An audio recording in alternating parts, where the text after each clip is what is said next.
ఓం గం గణపతియే నమ. ఓం శ్రీమాత్రే నమ. నా త్రిపుటి ఆస్ట్రో ఛానల్ చూస్తున్న వీక్షకులందరికీ నా హృదయపూర్వక ధన్యవాదాలు. ముందుగా వీక్షకులందరికీ వినాయక చవితి శుభాకాంక్షలు. ఆ వీరసిద్ధి వినాయకుడు ఈ సంవత్సరం మీ అందరికీ కోరికలు ఆపేక్షలు నెరవేర్చి సకల శుభాలు ప్రసాదించాలని కోరుకుంటూ, ఇక ఈ వీడియోలో మనం సెప్టెంబర్ 7 భాద్రపద పౌర్ణమి ఆదివారం నాడు ఏర్పడే చంద్రగ్రహణం వల్ల వృషభ రాశి వాళ్ళకి ఏ విధమైనటువంటి ఫలితాలు ఉండబోతున్నాయి అనేవి విపులంగా చర్చించుకుంటాం. అయితే అంతకుముందుగా వీక్షకులకి నాదొక విన్నపం ఏంటంటే, నా ఈ ఛానల్ కానీ మీకు నచ్చినట్లయితే లైక్ చేయండి, సబ్స్క్రైబ్ చేయండి, అలాగే మీకు తెలిసిన నలుగురికి షేర్ చేయండి. సరే, ఇంకా మనందరికీ తెలిసిందే, ఈ సెప్టెంబర్ 7వ తారీఖు భాద్రపద పౌర్ణిమ ఆదివారం రాత్రి 9:56 సంపూర్ణ చంద్రగ్రహణం శతభిష నక్షత్రంలో ఏర్పడబోతోంది. ఇది రాత్రి 1:36 దాకా, అంటే దాదాపు 3:30 గంటల పాటు ఈ చంద్రగ్రహణం అనేది గ్రహణకాలం ఉండబోతోంది. ఇక వృషభ రాశి మీద ఈ చంద్రగ్రహణం ఏ విధమైన ప్రభావం ఉంటుంది అంటే, దాదాపుగా వృషభ రాశి వాళ్ళందరికీ కూడా ఈ చంద్రగ్రహణం వల్ల మంచి ఫలితాలే కలుగుతాయి. అంటే ఈ చంద్రగ్రహణం వల్ల అత్యుత్తమ ఫలితాలు పొందే రాశుల్లో వృషభ రాశి కూడా ఒకటి. అయితే ఈ వృషభ రాశిలో ఎవరికి ఎక్కువ ఈ ఫలితాలు, అత్యుత్తమ ఫలితాలు ఉంటాయి అంటే, ముఖ్యంగా ఎవరికైతే రాహు మహాదశ, శని మహాదశ, ఈ రెండు మహాదశలో ఎవరికైతే జరుగుతున్నదో అటువంటి వాళ్ళకి వృత్తి ఉద్యోగాల్లో విపరీతమైన అభివృద్ధి అనేది కనిపిస్తుంది. ధనాదాయం బాగుంటుంది. ఒకవేళ రాహు మహాదశ మీకు జరుగుతోంది అనుకోండి, విదేశీ అవకాశాలు కూడా వచ్చే ఛాన్సులు ఎక్కువగా ఉన్నాయి. లేదు, మీరు విదేశాల్లో ఉన్నట్టయితే మీ వీసా ప్రాబ్లమ్స్ ఏమైనా ఉంటే ఆ వీసా ప్రాబ్లమ్స్ అన్నీ సాల్వ్ అయ్యే పరిస్థితులు అయితే కనపడుతున్నాయి. అయితే రాహువు మరి ఎక్కడ ఉంటే ఇంకా అత్యుత్తమ ఫలితాలు ఉంటాయి అంటే, మీ రాశి నుంచి ద్వితీయంలో కానీ, అంటే మిథునంలో కానీ, వృషభ రాశి నుంచి ద్వితీయంలో కానీ, లేదు మిథునంలో కానీ, అలాగే కన్యలో కానీ, లేదు కుంభంలో కానీ,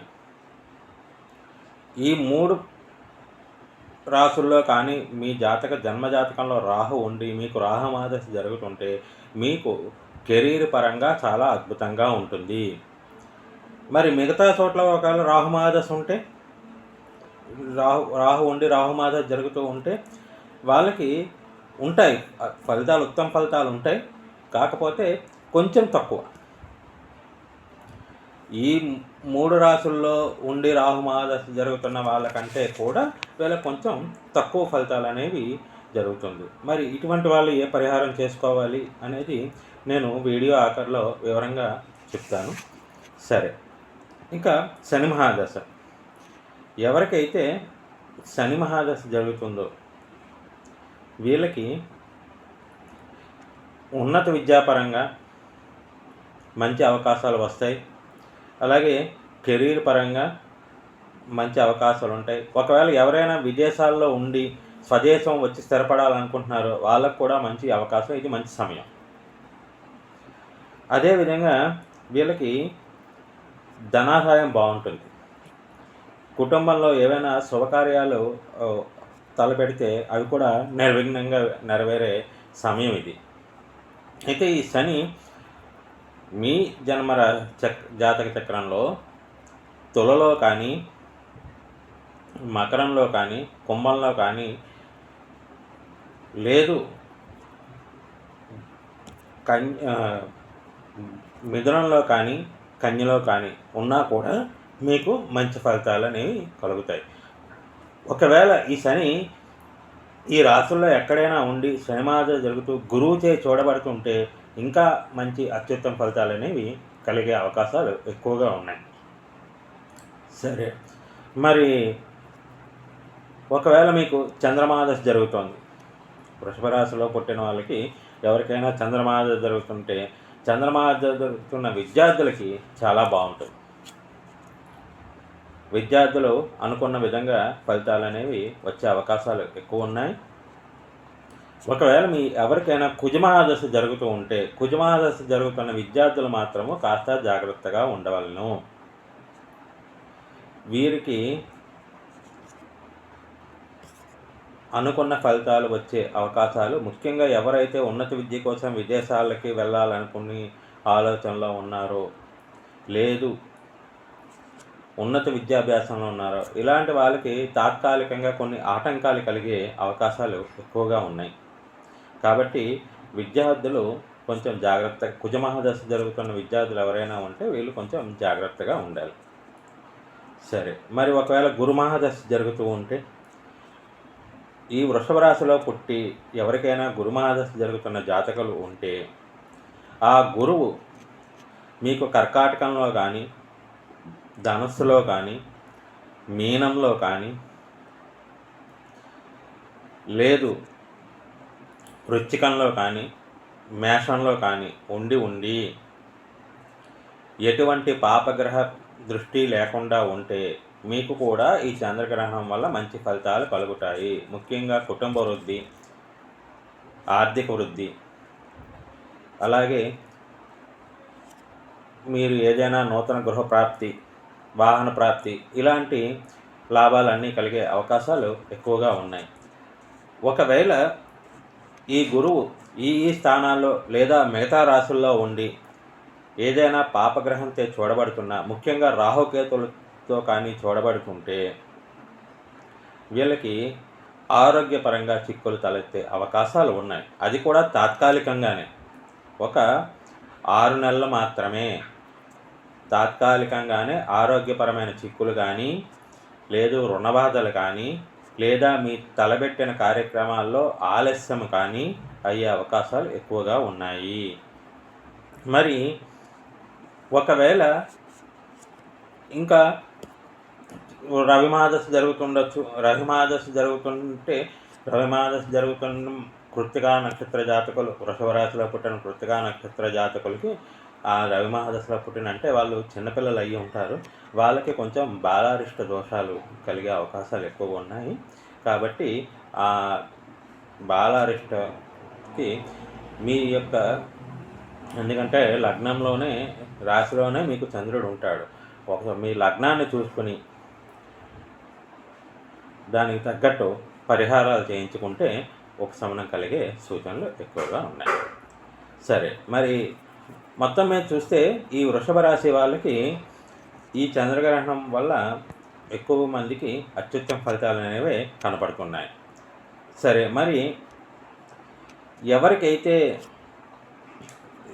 ఈ రాహు మహాదశ కానీ, గురు మహాదశ కానీ, శని మహాదశ కానీ, లేదా కుజ మహాదశ కానీ జరుగుతూ ఉండి ఇబ్బందులు పడుతున్నారో అలాంటి వాళ్ళు చేయవలసిన పరిహారాలు ఏంటి అంటే, ఈ చంద్రగ్రహణం నాడు, ఆదివారం చంద్రగ్రహణం అయిపోయాక సోమవారం నాడు ఉదయాన్నే లేచి స్నానం చేసి ఏదైనా దేవాలయానికి వెళ్ళి తెల్లని వస్తువులు అక్కడ పూజారి గారికి దానం చేయించుకోండి.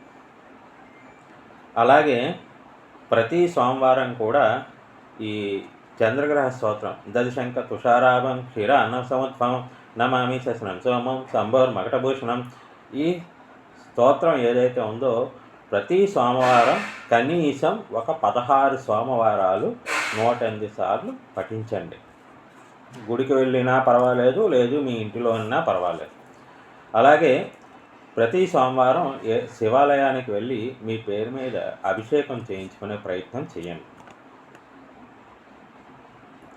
దీనివల్ల మీకు మంచి ఉపశమనం కలిగి ఏవైతే కొంచెం ఫలితాలు, అత్యుత్తమ ఫలితాలు అనేవి ఆలస్యం అవటం కానీ, లేదు మీకు అనుకూల ఫలితాలు కొంచెం తక్కువగా కలిగే సూచనలు ఏవైతే ఉన్నాయో అవన్నిటి నుంచి కూడా ఉపశమనం కలిగి మీకు ఉత్తమ ఫలితాలు అనేవి ప్రాప్తించే అవకాశాలు ఎక్కువగా సంభవిస్తాయి.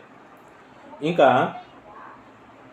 మరొక ముఖ్య విషయం ఏంటంటే, ఈ వృషభ రాశి వాళ్ళు అందరూ కూడా ఈ చంద్రగ్రహణం అయిపోయిన తరువాత సోమవారం వస్తుంది కదా, ఈ చంద్రగ్రహణం అయిపోయిన తర్వాత వచ్చే సోమవారాలలో అంటే వచ్చే ఆ చంద్రగ్రహణం అయిపోయిన మన్నాడు అంటే 8వ తారీఖు కానీ, లేదా ఒక 4-5 సోమవారాలు అంటే ఒక నెల రోజుల గ్యాప్లో ఏదో ఒక సోమవారం నాడు సాయంత్రం పూట, గుర్తుపెట్టుకోండి, సాయంత్రం పూట ఏదైనా శివాలయానికి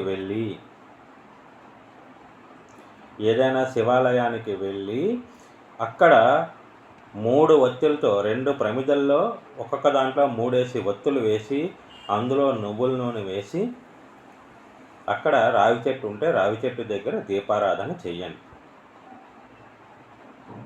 ఒకసారి చేస్తే సరిపోతుంది. అక్కడ దీపారాధన చేసి ఆ చెట్లు మొదట్లో కొంచెం పంచదార పోసి వచ్చేయండి.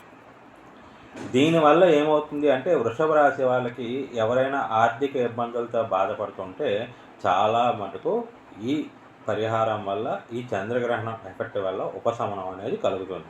గుర్తుపెట్టుకోండి, ఇది సోమవారం నాడు సాయంత్రం మాత్రమే చేయాలి. అలాగే చంద్రగ్రహణం అయిపోయిన తర్వాత ఒక 4-5 వారాల లోపే చేయాలి, ఏదో ఒక సోమవారం నాడు. మీ వీలు చూసుకుని ఏదైనా శివాలయంలో ఈ పరిహారం ఒకటి చేసుకోండి.